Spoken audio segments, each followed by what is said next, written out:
Elden Ring makes me clench so hard that if you were to place a block of coal inside my densely packed ass, within moments it would turn into diamonds. In my first playthrough, I would overcome every challenge with almost exclusively jump attacks, with my 2 enormous geyser wheel weapons. This time around, it's Glonk Orbaldorp's turn, and we're going to overcome a challenge using only our ass. My first character was a sad, weak, pathetic man. No chin. By contrast, Glonk is pissed. Jacked. Almost no chin. But who needs a chin when your hairline forms a complete circle around your angry face? His face is like typing an angry email in all bold letters. His face is bolded and underlined by his facial hair. Imagine being run at by this guy, equipped only with a club and a loincloth. Truly the epitome of terror. Glonk Orbaldorp wishes for one thing: destruction. However, we still don't know how to kill things with our ass, so we face death without fear.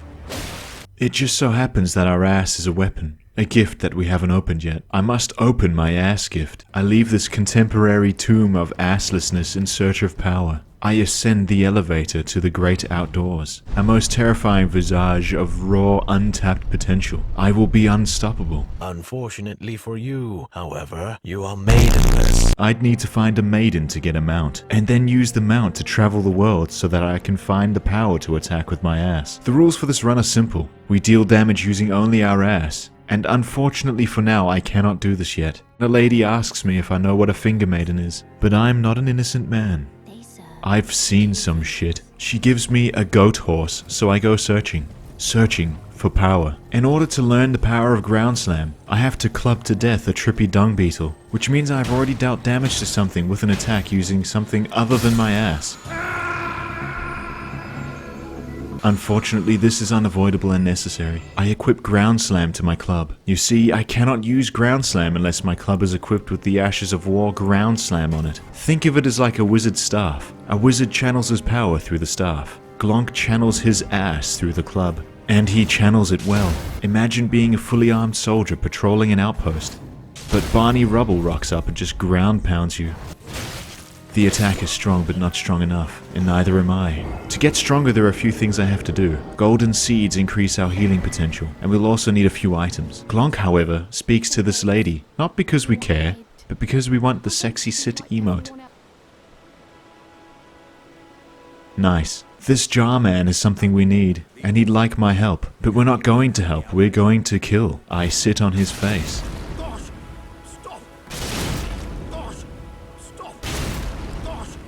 But he does not take any damage, so we release him and attack. I will get my revenge for this transgression.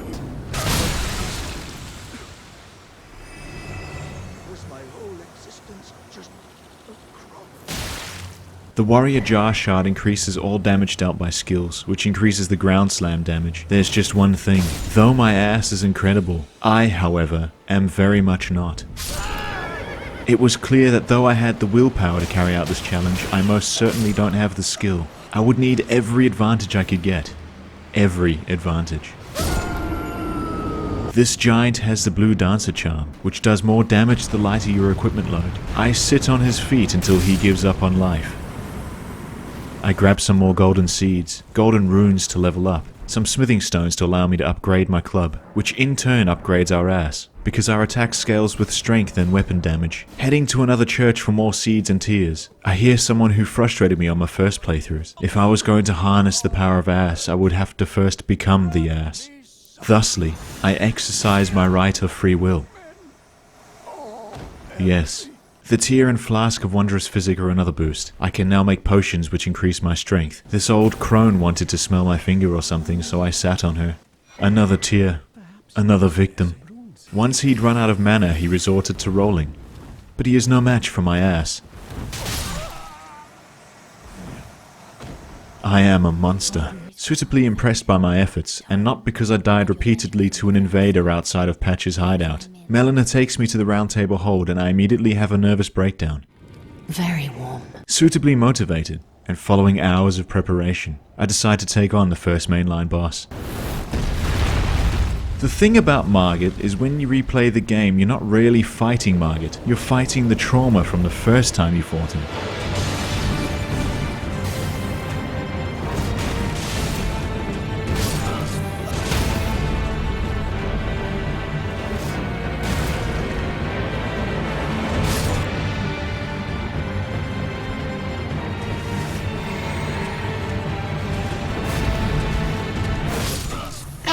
Daddy, my pussy hurts. My ass simply lacks the heft to fell Margit the Fell.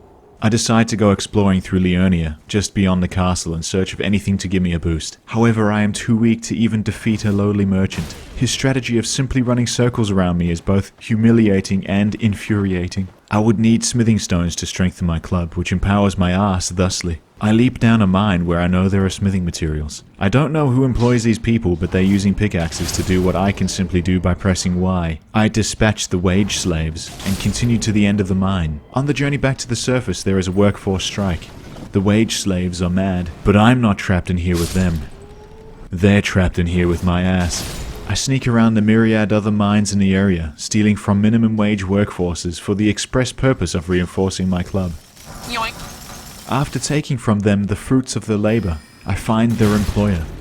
His crystalline body no match for Glonk's posterior. With every victory my stock grows, and so too does my ego. The ground shakes with every slam. I skulk around in places I absolutely should not be at relative to my level, all in the pursuit of power. A massive crab hits me. I return to the hold and upgrade my club to plus 12, and I return to style a Margit. The damage increase is substantial. I have transcended this plane of reality where the buttocks are a simple part of a whole anatomy, and entered into a new enlightened age of ass superiority. Beyond here, I am burned to death in Stormveil Castle. But I see this as merely the corporeal flesh being freed from the spirit of my ass, which, by the way, totally stomps its way through the various dungeons and courtyards of the castle. Up next is Godrick the Grafted. My strategy is simple. Sit on him until... Oh, okay. Sit on him until he gets staggered. I just heal through his most deadly attacks, dodge where I can, but the hyper armor of Ground Slam provides me many opportunities to trade blow with little consequence. He faces my ass until his mind gives up and his body fails, which, as all things do, eventually does. This is easy peasy. The power of my Ground Slam overcomes all. None can stand in my way. I am blessed by the fingers. My fury is my power.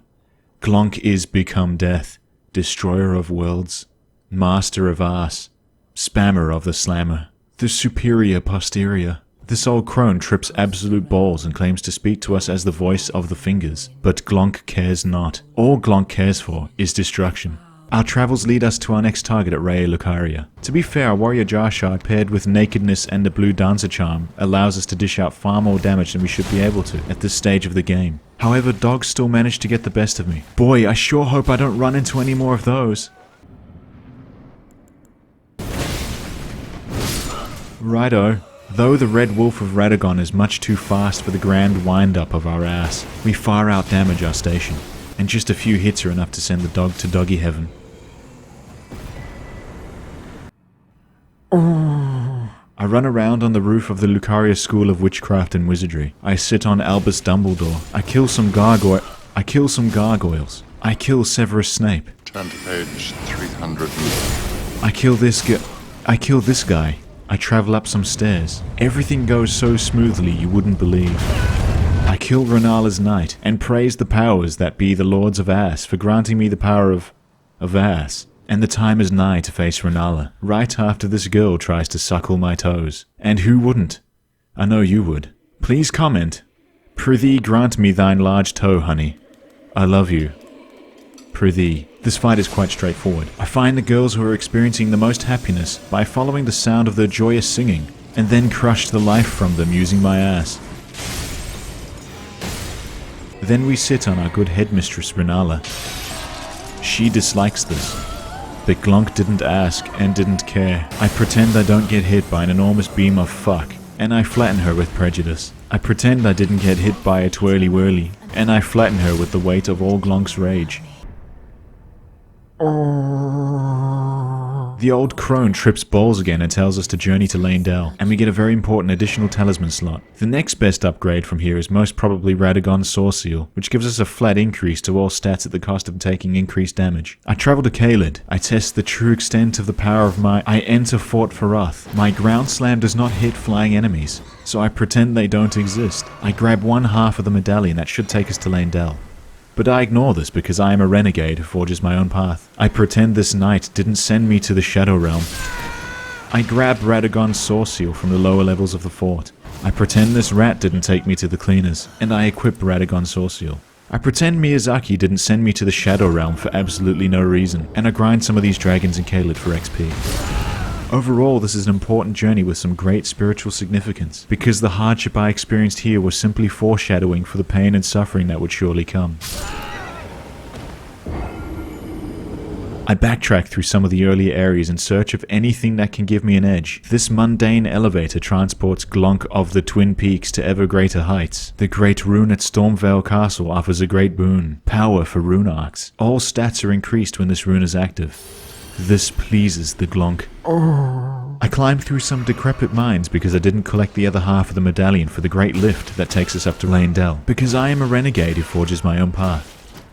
However, the ladders are quite tricky. The good thing about taking this path up to the Great Plateau is there are abundant smithing materials to empower my ass. I sneak around this tumorous scrote because Glonk's middle name is Confidence, and I run away like a baby. With great ass comes great responsibility, and part of this great and otherworldly power is knowing when best to use it.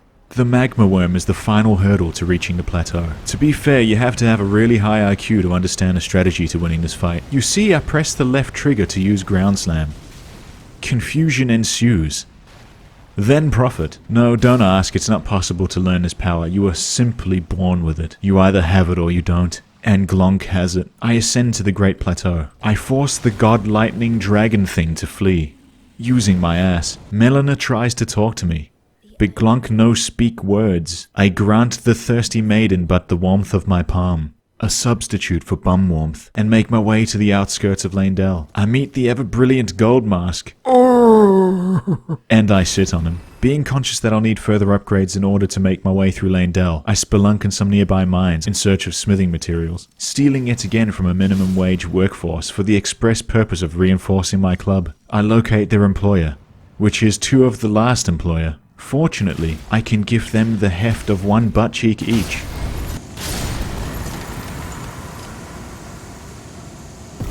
Their losses are my gain, and the power of my ass grows tenfold. Glonk becomes an unstoppable force of nature. The draconic tree sentinel goes exactly as I'd expected. But fortunately it's one of those boss archetypes you fight multiple times in every run through Elden Ring, so relearning the mechanics was alright. The tree sentinel has a bit of wind up between attacks, leaving clear windows of opportunity to exploit. And like so many before him and many to come, my ass destroys all. Breaking into the city is business as usual. Glonk does not enjoy the doot-doots being played by the Noot-Noot people, so we snap them out of existence with my ass. I pretend this disheveled man doesn't disembowel me in the hallway, and I sneak my way further into the city. I give my life, not for honor, but for you. In my time, there'll be no one else. There'll be no one else. There'll be no one else! Ah! I sneak my way further into the city. Sneak past this huge guy and I pretend he didn't do this. It never happened. I exterminate the tree people along the roots of the Erd Tree and make my way to the inner sanctum, where the ghost of Godfrey meets me. Much like many of the challenges up to this point, Godfrey is all about timing your slams between the moronic flailings of his axe. As all mortals do, he falls. Again, imagine dying twice in one lifetime. I mean, is this a ghost or is this a spirit? I don't know. You know what? Who cares? Glonk is victorious once again. I travel further up the Nerd Tree to the Queen's Chambers, where Ringwraith Naruto gets the drop on me. For an ordinary man, this is where you would lose faith. A simple NPC destroying you in this manner. But Glonk is no ordinary man and I pretend it didn't happen. I figure out that this weeb's weakness is his virginity, so by propping my scantily clad body up on a bed, the weeb learns to fear the Glonk. He gets confused. And in the arena with Glonk Orbaldorp, confusion means death. Not unlike the battle with Margit. Fighting Morgott is more about battling the trauma of the fight against Margit. The first encounter with this boss, as you would know if you also played this game, doesn't count. Because of course it doesn't. Thinking I could probably go with more preparation, I head for Fort Gale, for a talisman most people would probably pick up earlier in their run. An unstoppable force of reckoning. our ass clears a path through the fort of heavily armed soldiers, revealing to us the Star Scourge heirloom. Not a massively impressive talisman, but one to occupy the 4th slot and gives us a +5 strength increase. Next, I return to Leonia, and I get revenge on the merchant who ran circles around me. I wait until nighttime, and travel some ways north. At nighttime at these ruins, a deathbird will appear. Normally an inconsequential boss that everyone unanimously finds easy to defeat.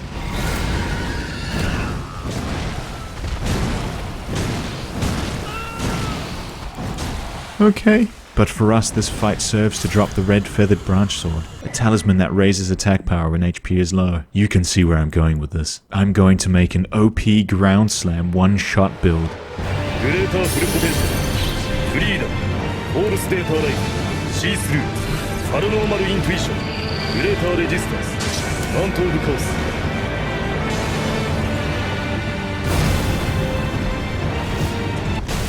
It didn't work. As you can imagine, I can hear him tell me to put my foolish ambitions to rest many, many times, but my ass is inevitable.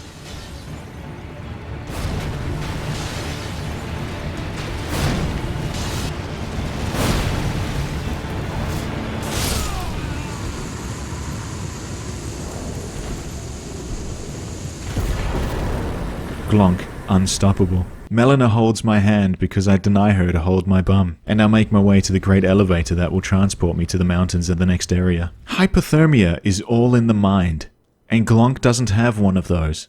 All he has is rage and his ass. His ass that doth fell the ancient giants of old, and a god-given cunning and valor to match. But discretion is the better part of valor, and I acknowledge that the run is about to get much more difficult. So I travel back to Caelid to beat on Commander O'Neill. The reason we want the Fat Knight dead is he drops an arbitrary flag. The Commander's standard provides a powerful buff, 20% extra damage, and 20% extra damage negation, which is critical when you're a naked psychopath. I then travel to the frozen lake and await my prey, an invisible creature which has something I want. I wait patiently for my time to strike. Glonk's head might be mindless, filled only with anger, but he is now scientifically proven to be clairvoyant. What a powerful being he truly is. The creature drops the Ash of War Seppuku. Not gonna lie, I really don't know exactly how this skill works, but I figured the reason I wanted it was to get my health below 20%, which activates the red feathered branch sword talisman, and provides me a further buff. But in practicality, this means I need to fight my battles effectively, without being hit once, and I am a buffoon. I head to the church nearest the fire giant, and outsmart this silly weeb with his silly sword. I prepare myself for the showdown.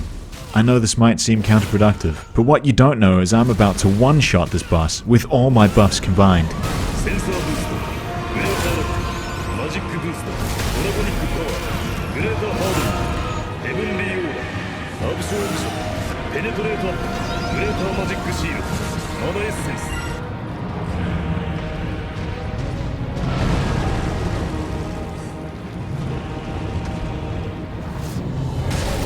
It didn't work.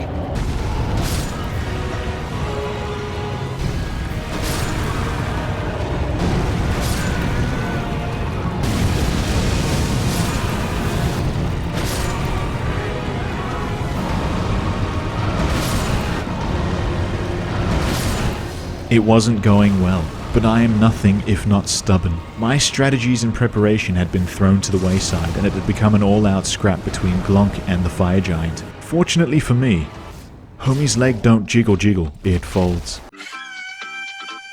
And though I may have died many times, with each death was a new beginning, and a new strategy was born of the old. My reflexes sharper, my dodging more precise. This guy killed me over 20 times. But as always, I pretend this does not happen. I equip all of my best fire-resistant gear and sit on the giant's feet until the beast is slain. The great ass of Glonk is victorious. My little bum fells a large man. A man whose own bum was vastly larger. On paper, his bum could have crushed mine. But on the day, Glonk's bum is the greatest bum in the world. Upon the kiln of the giants, Melina touches Glonk, then roofies him. As penance for this, the gods exact justice by burning her to death. Well deserved. Next up was the crumbling Farum Azula, the place we awaken after our roofie nap. I can assure you this was the easiest dungeon to date. The problem with being a man such as Glonk, with his amazing ass, is the lack of challenge in every endeavor. When I felt like not fighting through the swaths of enemies, I would just run by them like they did not exist, because in my mind, They truly did not. At this stage I am laser focused on the next boss, and progressing my path of absolute domination. Every detour I take is exclusively to pick up another item that may strengthen my club or embolden my powers. It is absolutely never the case that I return to an enemy that got the better of me in the past, out of spite, in order to get the one up on them the second time. I am a well-oiled naked man with a club, and every roll is deliberate. Every ground slam calculated. Every bit of platforming, every jump is inch perfect. Glonk is a creature of perfection. The next boss on our run is the Godskin Duo. This boss, as you may or may not know, is the easiest boss in the game. No, but really, this boss was so hard I had to come up with more creative ways of handling them. The slow wind-up of the ground slam meant that if I hadn't perfectly split the duo up, and if my target hadn't happened to use the exact combo required for me to get a hit in afterwards, then it was game over. I even tried crafting sleep pots to incapacitate one of them while I dealt with the other. The problem with this strategy is that even though one may be incapacitated, even with the heaviest armor I had available, I could only ever get maybe halfway through the fight before I'd exhausted all my flasks and buffs. But at least I'd learned how to embarrass the fat boy.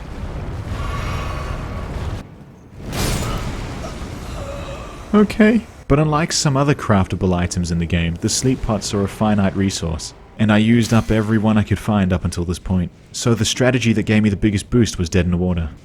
Mania began to set in. I was going crazy, and Glonk was paying the price. Every strategy I came up with was just another dumb idea. So really the run was dead in the water.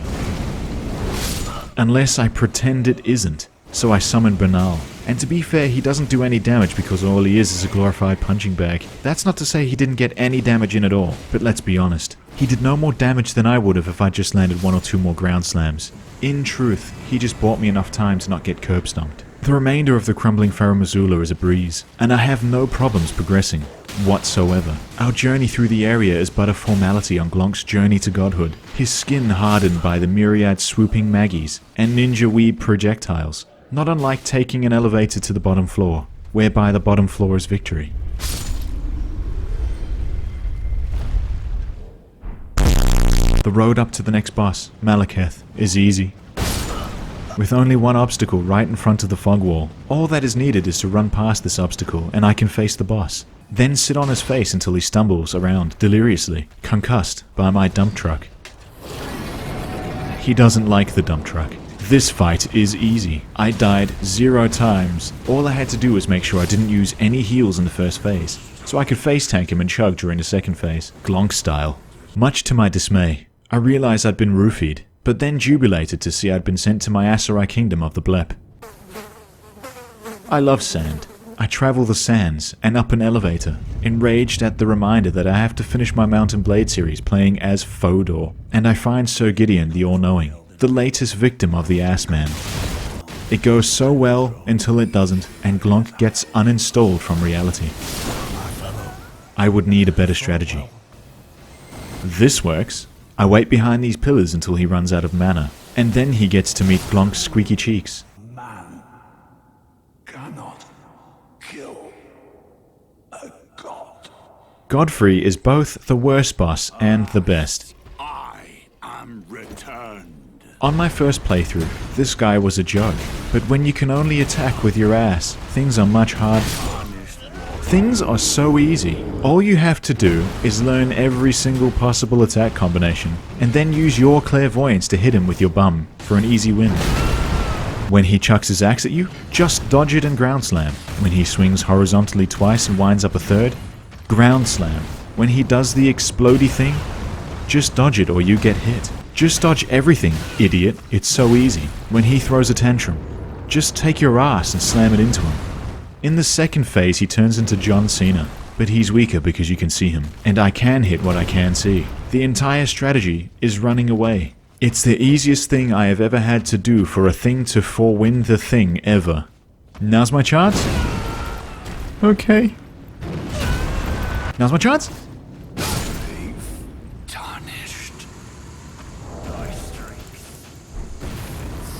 Randy Orton was cooler anyway.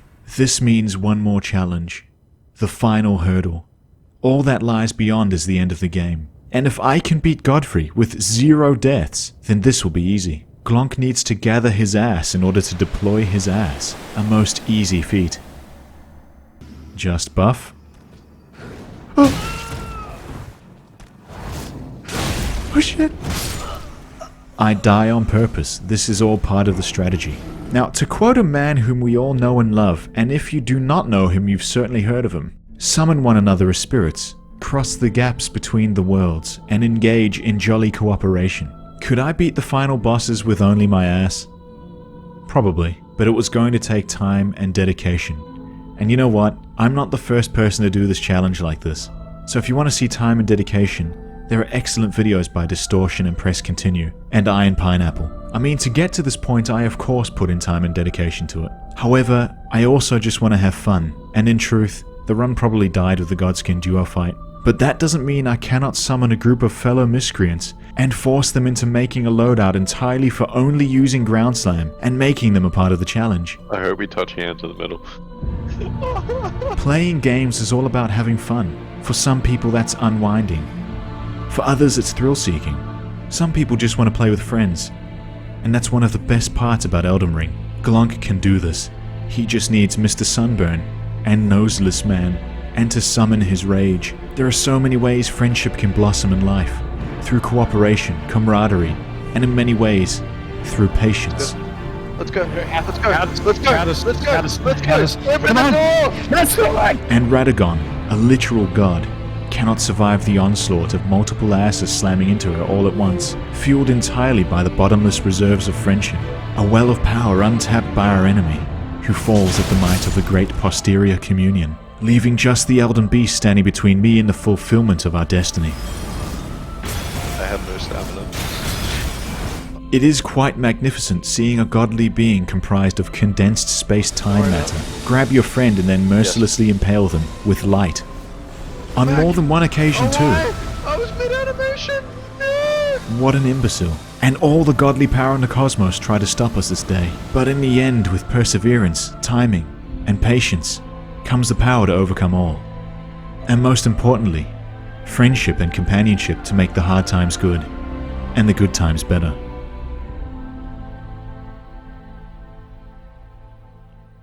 Thank you, my friends. And if you'd also like to be my friend, please go to the description and find a link to the channel Discord, where you can join the others in almost daily frog pictures and some other fun things we have in there. It may be a dysfunctional place, but it's a family. Also, leave a comment, like, and subscribe to see more. And until next time, see ya.